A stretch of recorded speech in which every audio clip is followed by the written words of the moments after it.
नमस्कार दोस्तों, हिंदी के इस वीडियो में आप सभी का बहुत बहुत स्वागत है। और हरियाणा सिविल सर्विसेज की तैयारी जो जो विद्यार्थी कर रहे हैं सभी को ऑल द वेरी बेस्ट। और आज उन्हीं के लिए हम एक बहुत ही इम्पॉर्टेंट जो वीडियो है वो आपके लिए लेकर आए हैं हिंदी भाषा से संबंधित। तो चलिए, हम आशा करते हैं कि ये जो वीडियो है ये आपके लिए बहुत ही लाभकारी सिद्ध होगा, एक डायरेक्शन आपके लिए सेट करेगा। पहला वीडियो है ये जो हम आपके लिए लेकर आए हैं, ये एक फाउंडेशन जो है वो सेट करेगा, आपको थोड़ा सा आइडिया देगा कि किस रास्ते पर आपको जाना है, किस तरीके से आपको परीक्षा की तैयारी करनी है, कि जो हरियाणा सिविल सर्विसेज का जो एग्ज़ाम है उसमें हिंदी भाषा की जो अप्रोच है वो आपकी कैसी रहनी चाहिए। जैसे हिंदी भाषा की तैयारी आपको करनी है वो कैसे करनी है, परीक्षा में किस प्रकार के प्रश्न आते हैं, उनका कठिनाई का स्तर क्या होता है, किस प्रकार से आप तैयारी करें, किन चीज़ों पर ज़्यादा ध्यान दें, ठीक है ना, किस तरीके से आपको ये सब चीज़ें करनी हैं, वो सारा आज हम आपके साथ इस वीडियो में डिस्कस करेंगे। कैसे, जो आपका सबसे फेवरेट तरीका है, पिछले कुछ सालों का जो है पेपर का एनालिसिस जब हम करते हैं तभी हमें सबसे अच्छे तरीके से पता चलता है। चलिए तो फिर आगे बढ़ते हैं। तो ये देखिए, ये हमारे पास 3 सालों का जो है एक हमने एनालिसिस किया है, 2019, 2014, 2011। ये जो हमारे साल हैं 3 साल, इनका हमने एनालिसिस किया और देखिए कितनी अच्छी बात है कि सभी में बिल्कुल सेम पैटर्न रहा, बिल्कुल सेम पैटर्न। ये जो सारे टॉपिक्स हैं, निबंध लेखन 30 मार्क्स का आया, हिंदी में अनुवाद करना, आपको अंग्रेजी में एक पैराग्राफ दे दिया जाता है, आपको उसका अनुवाद करना होता है हिंदी भाषा में, तो वो आपका 15 मार्क्स का आता है। और याद रखिए टोटल 100 मार्क्स का पेपर आता है हिंदी का, और बहुत ही इंपॉर्टेंट है, बहुत बहुत इंपॉर्टेंट। लेकिन यहाँ पर ये चीज़ हो जाती है कि स्टूडेंट्स को ना हिंदी की इतनी आदत नहीं रह जाती है इस लेवल तक आते आते, क्योंकि मतलब 8th 9th क्लास तक हम थोड़ा हिंदी पर ज़्यादा फोकस करते हैं। उसके बाद जो भी चीज़ हम करते हैं, मतलब इंटरव्यू देने जा रहे हैं, न्यूज़ देख रहे हैं, सब कुछ देख रहे हैं, इंग्लिश में हम बहुत ज़्यादा मतलब कि फेमिलियर हो जाते हैं। हिंदी भाषा क्या है ना कि कठिन नहीं है, बस उसकी अब आदत नहीं है।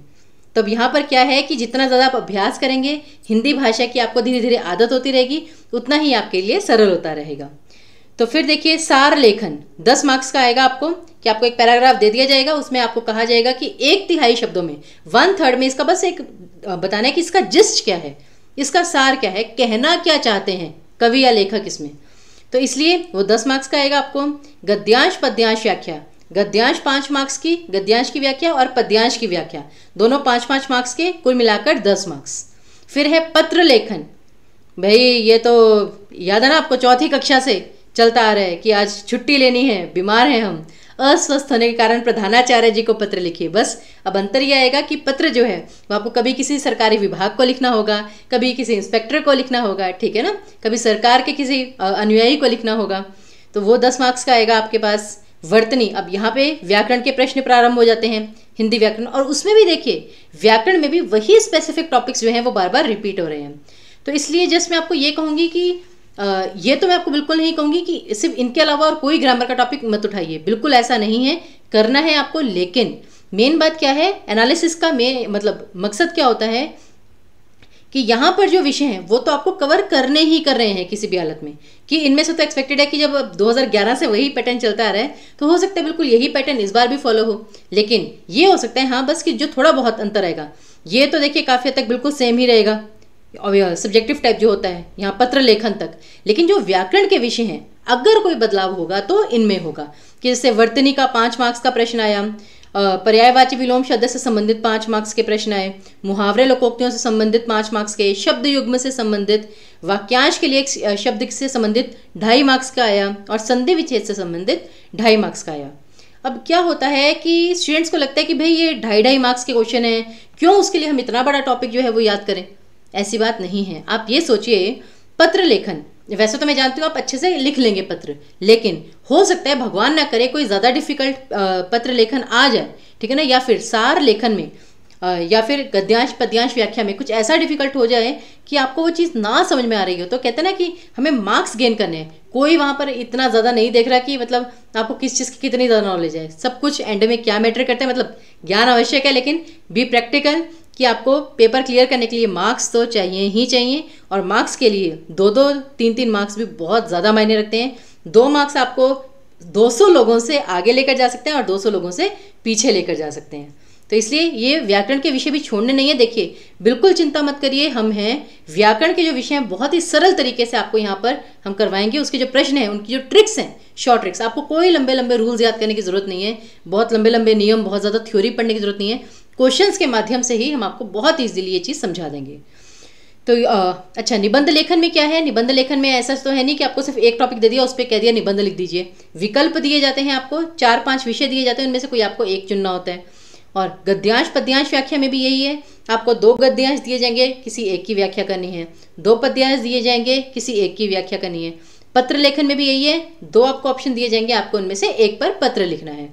तो ये सबसे अच्छी बात है। और ये मैंने देखा इसका एनालिसिस करते समय कि पद्यांश की जो व्याख्या है उसमें सबसे अच्छी बात क्या है, एक तो आपको साधारण कविता दी है विकल्प में, और दूसरे विकल्प में आपको 4 पंक्तियों की, जैसे कहते हैं ना दोहा टाइप या चौपाई, वैसा कुछ दे दिया जाता है।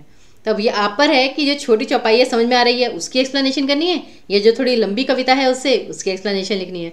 अब अभ्यास से आपको पता चलेगा वो। चलिए, वो तो था थोड़ा सा एनालिसिस, लेकिन अब उनका कठिनाई का स्तर क्या है, किस प्रकार के जो विषय हैं वो पूछे जा रहे हैं पत्र में, निबंध में, सार लेखन में, तो वो अब हम आपके साथ डिस्कस करते हैं थोड़ा सा। और ये जितने भी प्रीवियस ईयर क्वेश्चंस हैं, आप बिल्कुल चिंता मत करिए, 2011 का हो, 2014 का हो, 2019 का हो, सारे के सारे क्वेश्चन हम आपके साथ डिस्कस करेंगे आने वाले जो है वीडियोज़ में। और बहुत जल्दी जल्दी हम आपके लिए वीडियोस लेकर आएंगे। और उसके लिए अगर आपको आप बुक्स नहीं भी पढ़ पा रहे हैं, सिर्फ अगर आप हमारे वीडियोस भी फॉलो कर लेंगे ना, मैं आपको गारंटी देती हूँ कि काफ़ी हद तक आपकी तैयारी इन्हीं से हो सकती है। अब देखिए, 2011 में आपके पास ये सब विषय थे, राजनीति बनाम भ्रष्टाचार, स्त्री सशक्तिकरण, भारतीय विधि मतलब कानून की भूमिका, प्राकृतिक आपदा, सरकारी गैर सरकारी संस्थानों की भूमिका। अब देखिए, प्राकृतिक आपदा, उस वक्त कुछ और आपदाएं थी, अब अगर आपको प्राकृतिक आपदा पे आ जाए, ठीक है ना, वैसे तो ये जो कोरोना है ये प्राकृतिक नहीं है, ये तो मनुष्य निर्मित ही है जो समस्या है, लेकिन स्टिल अब जैसे ज़रा सी बारिश आ जाए, ठीक है ना, बाढ़ आ जाती है भारत में, वो आप हमेशा उसके बारे में अच्छे से पढ़ सकते हैं। राष्ट्रभाषा हिंदी, दशा एवं दिशा। अब यहाँ पर क्या है कि जो हिंदी है ना, वो हमारी राष्ट्रभाषा नहीं है, वो हमारी राजभाषा है। सबसे पहले तो यहीं पर आपका मतभेद आ जाता है। और अगर आपको इस चीज़ का ज्ञान है, किस तरीके से घुमाकर ऐसा क्यों है, वो क्यों राष्ट्रभाषा नहीं है, क्यों नहीं हो सकती है, उसके पीछे कारण क्या है, उसे पर आप कितना अच्छा निबंध लिख सकते हैं। फिर साइबर अपराध, ये जो साइबर क्राइम्स वगैरह चलते रहते हैं। फिर 2014 में क्या अंतर आया, देखिए निबंध के विषय में राजभाषा हिंदी, ये देखिए वही चीज़ आ गई, वहाँ पे राष्ट्रभाषा था लेकिन अब यहाँ पे राजभाषा हिंदी की वर्तमान स्थिति। जैसा कि मैंने आपको बताया, हिंदी राष्ट्रभाषा नहीं है भारत की, राजभाषा है। और राजभाषा का मतलब क्या होता है कि आपके जो राजकीय काम है, जो आपके गवर्नमेंट मतलब कि ऑफिशियल जो वर्क है, वो हिंदी में भी किए जाते हैं, तो हिंदी एक राजभाषा है। फिर सूचना प्रौद्योगिकी और युवा पीढ़ी, ये सूचना प्रौद्योगिकी, ये जो आपका सोशल मीडिया वाला जो चलता रहता है, ठीक है ना, और जो युवा पीढ़ी है उनके बीच में रिलेशन। फिर पर्यावरण प्रदूषण, मैं जानती हूँ 2014 में भाई जिसको भी आया होगा, मुझे लगता है उन्होंने सबसे पहले पर्यावरण प्रदूषण पे या हिंदी सिनेमा, दशा और दिशा, इन दोनों में से ही पक्का किसी में लिखा होगा। और फिर शिक्षा और समाज, तो ये देखिए ये आपके विषय थे। लेकिन अब 2019 में क्या अंतर आया, सांस्कृतिक राष्ट्रवाद। सांस्कृतिक राष्ट्रवाद, अब इसका मतलब क्या है? राष्ट्रवाद का मतलब आप सभी समझते हैं कि राष्ट्र से संबंधित मतलब कि हर कार्य जो है राष्ट्रहित के बारे में सोच कर लेना फैसला, उसके हित के लिए काम करना, राष्ट्र के हित के लिए। लेकिन सांस्कृतिक राष्ट्रवाद का मतलब क्या है? तो है छोटा सा टॉपिक लेकिन है बहुत इंपॉर्टेंट टॉपिक, विकास एवं पर्यावरण। अब ये क्या है, विकास एवं पर्यावरण? अब यहाँ पे पर्यावरण के विकास के बारे में बात की जा रही है, देश के विकास और उससे पर्यावरण पर क्या असर पड़ रहा है, उद्योगों का विकास और उससे पर्यावरण पर क्या फर्क पड़ रहा है। तो ये आपको सोचना है किस तरीके से आप इसका अर्थ निकालते हैं और किस तरीके से फिर इसे निबंध के रूप में लिखते हैं। आधुनिक जीवन और सोशल मीडिया, संसद में महिला आरक्षण और तकनीकी विकास और रोजगार। तो यहाँ पर देखिए कितने मतलब कि आपने स्तर देखा, कठिनाई का स्तर किस तरह से बदला है। 2014 तक हमें ऐसा लग रहा था कि बहुत ही साधारण से विषय हैं जो कि निबंध मतलब कि +1 +2 वगैरह में भी आ जाते होते थे, लेकिन 2019 में जो टॉपिक्स हैं वो थोड़े डिफ़िकल्ट हैं।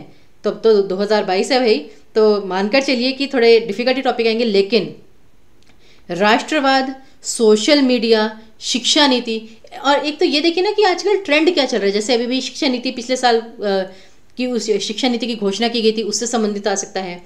तो निबंध लेखन वैसे तो हम आपको अलग से वीडियो में पूरा समझाएंगे कि कैसे कैसे लिखना है। कोई भी विषय हो उसमें अगर आप कुछ ना सूझ रहा हो तो कुछ कुछ स्टेप फॉलो करके आप एक अच्छा निबंध कैसे लिख सकते हैं। और बहुत ऐसा नहीं कि आपको पेजेस भर देने हैं। कभी कभी क्या होता है ना कि आपको निबंध में सीमा नहीं दी जाती, शब्द सीमा। कई बार दिया जाता है कि 200 से 300 शब्दों में निबंध लिखिए, कई बार दिया गया होता है कि 800 शब्दों में लिखिए, कई बार दिया होता है 500 शब्दों में लिखिए। लेकिन अगर आपको सिंपल इतना दे दिया जाए कि निम्न में से दिए गए किसी एक विषय पर निबंध लिखिए, अब वहाँ पर स्टूडेंट्स को ये जो है प्रॉब्लम आ जाती है कि भाई कितना बड़ा निबंध लिखना है, क्योंकि शब्द सीमा तो दी नहीं है। 200-250 शब्दों का लिखें, 500 शब्दों का लिखें। तो देखिए मेन बात क्या है कि अगर आपके पास वर्ड लिमिट नहीं दी है, शब्द सीमा नहीं दी गई है, आपको एक काम करना है, कोई भी ऐसा टॉपिक चुनिए जिसके ऊपर आप अच्छे से लिख सकते हैं ऑब्वियसली, और उसके बाद जितना आप लिख सकते हैं उसे मतलब लिखिए। और जितना समय है, अगर आपको लगता है कि आपके पास काफ़ी समय है तो किसी टॉपिक को थोड़ा सा और डिटेल में लिख दीजिए और विस्तार से लिख दीजिए। लेकिन अगर आपको लगता है कि आपके पास समय कम है, तब फिर आपको क्या करना होगा कि आप निबंध चाहे छोटा लिखें, लेकिन जैसे कहते हैं ना छोटी छोटी मगर मोटी बातें, कि उन छोटे छोटे मतलब कि छोटे से निबंध में भी जो मुख्य मुद्दे हैं, जो प्रमुख आपके जो मुद्दे हैं, प्रमुख बातें जो हैं वो सारी इंक्लूड हो जानी चाहिए। कि जैसे अगर आप पर्यावरण और विकास की बात कर रहे हैं तो अब इसमें विकास में राष्ट्र का विकास, ठीक है ना, आपका तकनीकी क्षेत्र का विकास, औद्योगिकरण और आपका ये जो इंफ्रास्ट्रक्चर वगैरह हर तरह का जो विकास है वो हो रहा है, और उससे क्या कहते हैं पर्यावरण पर क्या असर पड़ रहा है। फिर आधुनिक जीवन और सोशल मीडिया के नकारात्मक प्रभाव, सकारात्मक प्रभाव, वो शिक्षा के क्षेत्र को कैसे प्रभावित कर रहे हैं, उद्योग क्षेत्र को कैसे प्रभावित कर रहे हैं, राजनीतिक क्षेत्र को कैसे प्रभावित कर रहे हैं, बालपन को कैसे प्रभावित कर रहे हैं, युवा पीढ़ी को कैसे प्रभावित कर रहे हैं, और जो वृद्धजन हैं उनको कैसे प्रभावित कर रहे हैं, कैसे ये हमारे विकास का एक मार्ग प्रशस्त करते हैं, कैसे ये गलतफहमियां भी फैलाते हैं। तो कितने सारे मुद्दे हैं, इस पर आप कितना कुछ लिख सकते हैं। लेकिन मेन डिपेंड करता है कि आपके पास एक तो समय कितना है, समय आपको पता होता है अच्छे से कि आपके पास उस पेपर में कितना है। और पेपर में तो ये होता है ना बल्कि कि आप नीचे क्वेश्चन पेपर में देखते हैं और जब तक आप सर उठा के देखते हैं मतलब 5 मिनट का वो 15 मिनट गुजर गए होते हैं। मैंने भी कंपटीशन एग्जाम्स दिए हैं और उसमें समय कैसे बीतता है आप जानते हैं, बिल्कुल हवा की तरह उड़ता है वो। तो बस वही चीज़ है। और संसद में जैसे महिला आरक्षण, लेकिन उसके लिए फिर आपको अच्छे से पता होना चाहिए। कुछ लोग कभी कभी क्या होता है कि थोड़ा जोश में आके भाई महिला आरक्षण पर है, हम तो इसी पर लिखेंगे, इसमें हमें अच्छे मार्क्स मिलेंगे। लेकिन संसद में महिला आरक्षण, उसमें आपको पता होना चाहिए संसद में कितने सदस्य होते हैं, उसमें महिलाओं का कितना मतलब योगदान होता है, कितना होना चाहिए। अगर संसद में महिलाएं जाएंगी तो वो किस प्रकार के मतलब महिला से संबंधित कुछ मुख्य जो विषय हैं वो उठा सकती हैं। महिला सशक्तिकरण की तरफ ये एक मतलब बहुत अच्छा मुद्दा है, ये बहुत अच्छा एक मार्ग है। लेकिन अगर ऐसा नहीं है कि हम सिर्फ महिला सशक्तिकरण के लिए महिलाओं को ज़रूरत से ज़्यादा आरक्षण दे दें, उससे क्या होगा कि हम एक वर्ग जो समाज का दूसरा वर्ग है तो उसे हम पीछे कर देंगे। तो किसी एक वर्ग को आगे लेके जाने का मतलब ये नहीं होता दूसरे वर्ग को पीछे कर देना। तो कितनी सारी चीज़ें आप उसमें लिख सकते हैं। एग्जामिनर क्या देखेगा कि आपका थिंकिंग प्रोसेस, वो ये नहीं देखेगा कि आपने किस चीज़ को कितना खींचा हुआ है, वो आपको वो सिर्फ इतना देखेगा आपको ज्ञान कितना है और आप कितनी मतलब इंपॉर्टेंट बातें जो हैं वो आप उसमें लिख सकते हैं। हाँ, हो सकता है कभी कभी कि आपका जो निबंध है वो बहुत ज़्यादा बड़ा ना हो, छोटा हो, तब एग्जामिनर ये देखता है कि अगर आपने उसमें इंपॉर्टेंट पॉइंट्स लिखे हैं उसमें भी आपको बहुत अच्छे मार्क्स मिल जाएंगे। और किसी ने बहुत बड़ा सा निबंध लिखा है लेकिन उसमें फिजूल की बातें लिखी हैं, ठीक है ना, व्यर्थ की बातें लिखी हैं, तो उसको उतने मार्क्स नहीं मिलते। तो मेन वही है, आपको टॉपिक वही चूज़ करना है जिस पे आप अच्छे से मतलब लिख सकें, या जिस पे आपको कुछ घटनाएं वगैरह पता हों, या जिसमें आपको फैक्ट्स पता हों। और एक बात और होती है, कभी कभी क्या होता है कुछ ऐसे विषय आ जाते हैं निबंध लेखन में जिसके या तो आप पूरे तरीके से विरोध में होते हैं या पूरे तरीके से पक्ष में होते हैं उसके। तो आप कुछ भी लिखिए लेकिन उसका तर्क ज़रूर दीजिए। कोई आपको वहाँ पर ये नहीं कह रहा है कि इसके पक्ष में लिखिए या इसके विपक्ष में लिखिए। वैसे तो आपको कोई भी जो मुद्दा होता है ना, आपको एक बीच का रास्ता निकालना होता है, आपको मध्यवर्ती रास्ते से निकलना होता है कि इस चीज़ का ये भी फ़ायदे भी हैं नुकसान भी है, मतलब उस तरीके से करना होता है। बट फिर भी आप जो भी लिखें तर्क के साथ उसको लिखना है। अब आता है पत्र लेखन, तो उसमें देखिए कैसे कैसे विषय आते हैं। 2011 में क्या आया था, पैदल पथ से अतिक्रमण हटाए जाने हेतु आयुक्त नगर निगम को एक शिकायती पत्र लिखना है, या महाप्रबंधक विद्युत विभाग को कम वोल्टेज आपूर्ति हेतु एक शिकायती पत्र। 2014 में कैसे टॉपिक्स आए, सरकारी और अर्ध सरकारी पत्र में अंतर सावधान स्पष्ट कीजिए। उदाहरण के साथ स्पष्ट करना है, ये तो थियोरेटिकल सा टाइप हो गया। और दूसरा क्या है, अपने क्षेत्र में सफाई की उचित व्यवस्था हेतु निगमायुक्त को एक पत्र लिखिए।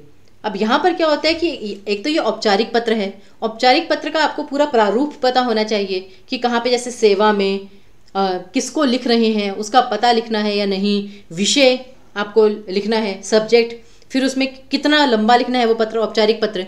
जैसे कहते हैं ना, जब आप औपचारिक पत्र लिखते हैं आपको अनावश्यक रूप से वो बहुत बड़ा नहीं लिखना होता, आपको संक्षिप्त में लिखना होता है, मुद्दे की बात करनी होती है, स्पष्टता से लिखना होता है कि आप क्या कहना चाह रहे हैं। जैसे कहते हैं ना कि अगर आपको किसी को ऑफिशियल लेटर लिखना है उसमें बिल्कुल पॉइंट टू पॉइंट आपको लिखना है, डिटेल में नहीं जाना बहुत ज़्यादा, तो वो चीज़ आपको प्रैक्टिस करनी है। वो भी हम आपको एक अलग से लेक्चर लेंगे, इसका बताएंगे। फिर 2019 में क्या अंतर आया, जैसे निबंध में आपने देखा 2019 में कठिनाई का स्तर एकदम से ही बदला।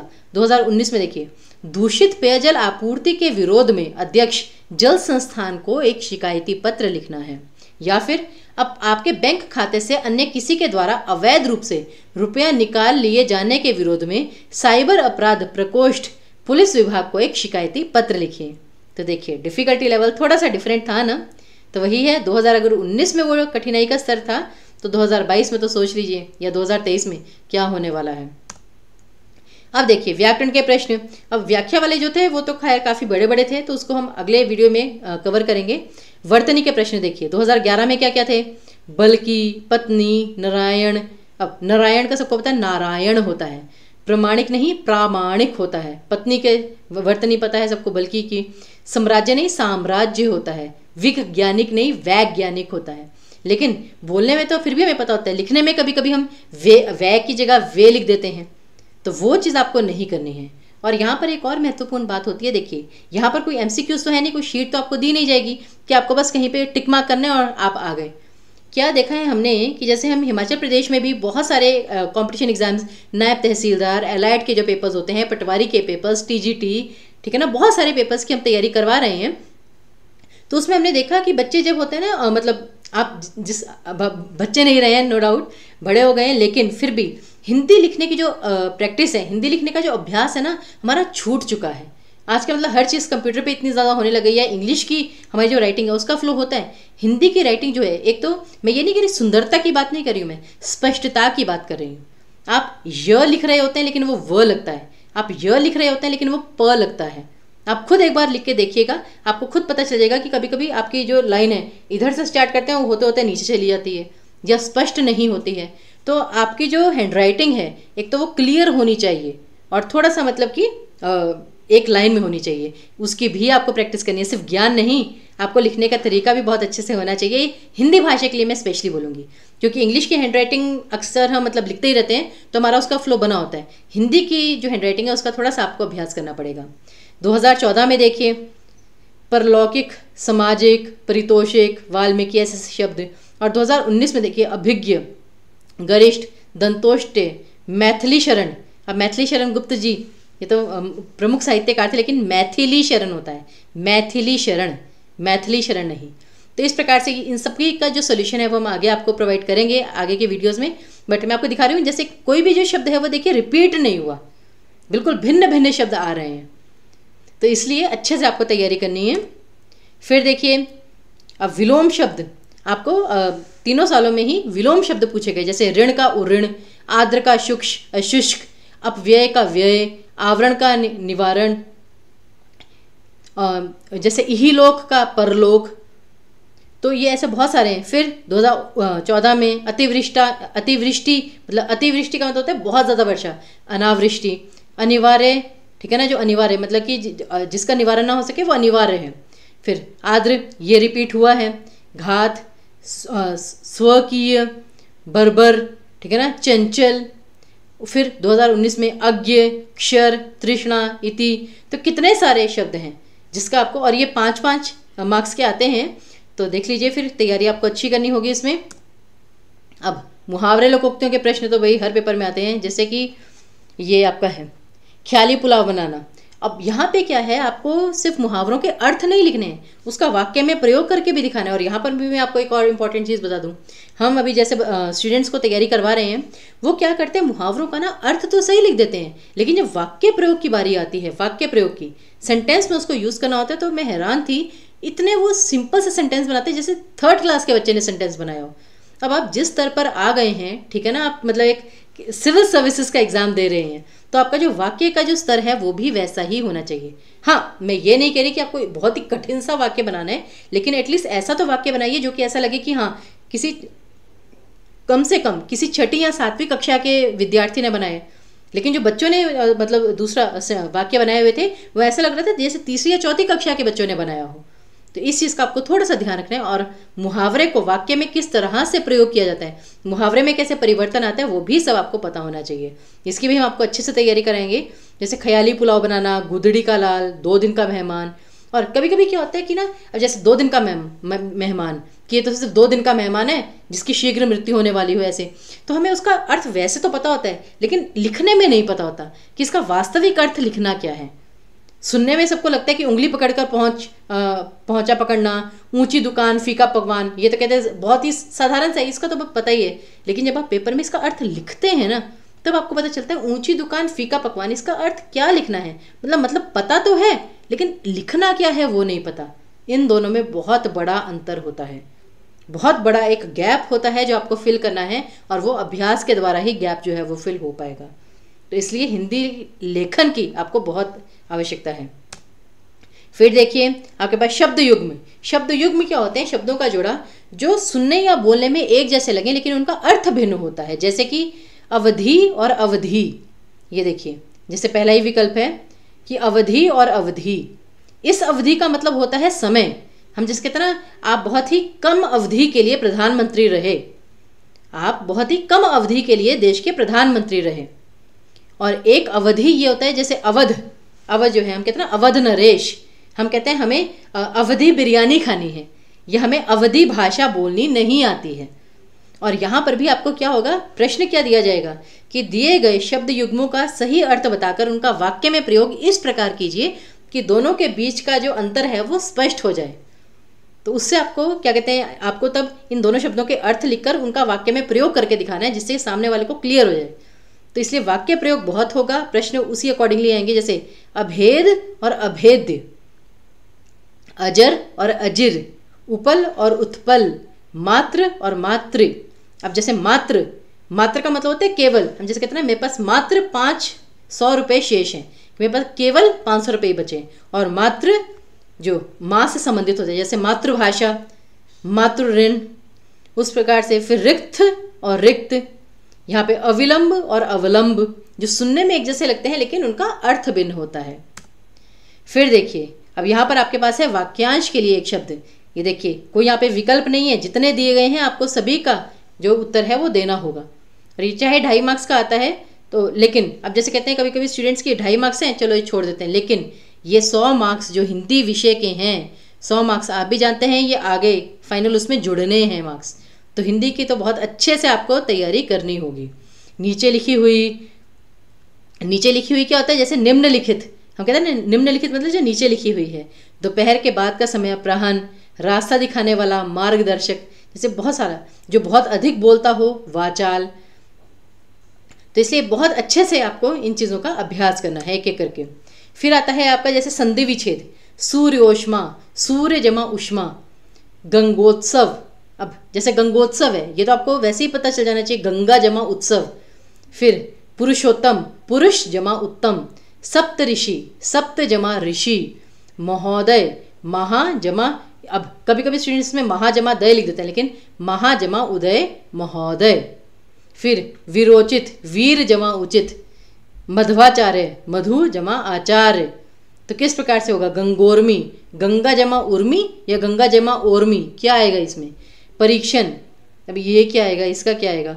तो इसलिए ये सारे जो हैं ये हम आपको अच्छे से इसका अभ्यास करवाएंगे। लेकिन आपको भी, हम तो मतलब वीडियोस आपके लिए लेकर आते रहेंगे रेगुलरली, आपके लिए हिंदी के जो वीडियोस हैं वो आएंगे, लेकिन वो आपको रेगुलरली फॉलो करने हैं। और बिल्कुल चिंता मत कीजिए, जो भी आपका डाउट है, कोई भी आप सजेशन देना चाहें, कोई रिक्वेस्ट करना चाहें, ठीक है ना, आप हमारे पास पहुंच सकते हैं। हमारा फ़ोन नंबर है 7814622609 और हमारी ईमेल आईडी है civilstepHimachal@gmail.com। तो यहाँ पर आप हम तक पहुँच सकते हैं, कांटेक्ट हमें कर सकते हैं, कोई भी क्वेरी पूछ सकते हैं, किन किन विषयों पर आपको विशेष रूप से सेशंस वगैरह चाहिए वो आप हमें बता सकते हैं।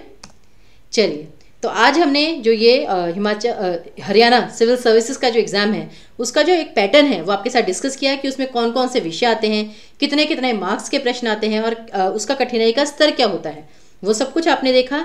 अब ये आप पर है किस प्रकार से आप अपनी जो रणनीति है वो बनाते हैं।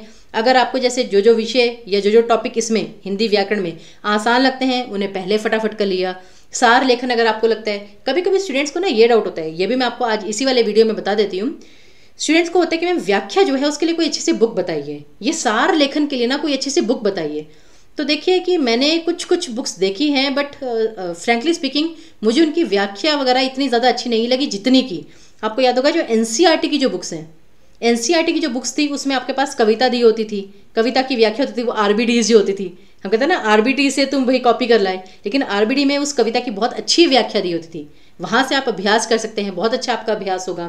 फिर अगर आप हिंदी का न्यूज़पेपर पढ़ रहे हैं वो सब छोड़िए, आपके पास मोबाइल है ना, इंस्टाग्राम तो चलाते हैं ना, आपके पास वो कोटेशंस आती रहती हैं, मैसेजेस आते रहते हैं, पोएम्स आती रहती हैं, शायरी आती रहती है। कोशिश कीजिए कि उसको जितना विस्तार दे सकते हैं उसी पर बैठे बैठे, अभी आप बस में जा रहे हैं, ठीक है ना, हमने भी बसेस में बहुत ट्रेवल किया है, बस में जा रहे हैं, मोबाइल पे कोई मैसेज आया, उसको सोचिए कि अगर मुझे इन 2 पंक्तियों को, ठीक है ना, 7-8 पंक्तियों में एक्सप्लेन करना हो तो मैं क्या क्या लिखूंगी या लिखूंगा, तो वो सोचते सोचते जाइए। तो जितना आपका थिंकिंग प्रोसेस इंप्रूव होता जाएगा उतना आपके लिए व्याख्या लिखना, निबंध लिखना, सार लेखन ये सब आसान होता रहेगा। बाकी हम तो यहाँ पर आपके अभ्यास करवाने के लिए हैं ही हैं। तो तब तक के लिए सभी को ऑल द वेरी बेस्ट। मैं आशा करती हूँ ये हमारा पहला वीडियो था, आगे जितने भी वीडियो हम अब अपलोड करेंगे आप हमारे साथ यूं ही जुड़े रहिए, यही हमारी आशा है। बाकी अपने स्वास्थ्य का ध्यान रखिए, अपने परिवार के स्वास्थ्य का ध्यान रखिए, क्योंकि अभी तक जो है कोरोना कहने के लिए ख़त्म हो गया है, लेकिन जैसे कहते हैं ना कि वो तो चलेगा ही, तो थोड़ा स्वास्थ्य का ध्यान रखिए, तभी आप परीक्षा की अच्छे से तैयारी कर पाएंगे, ठीक है ना। और हमारे साथ जुड़े रहिए, तब तक के लिए धन्यवाद।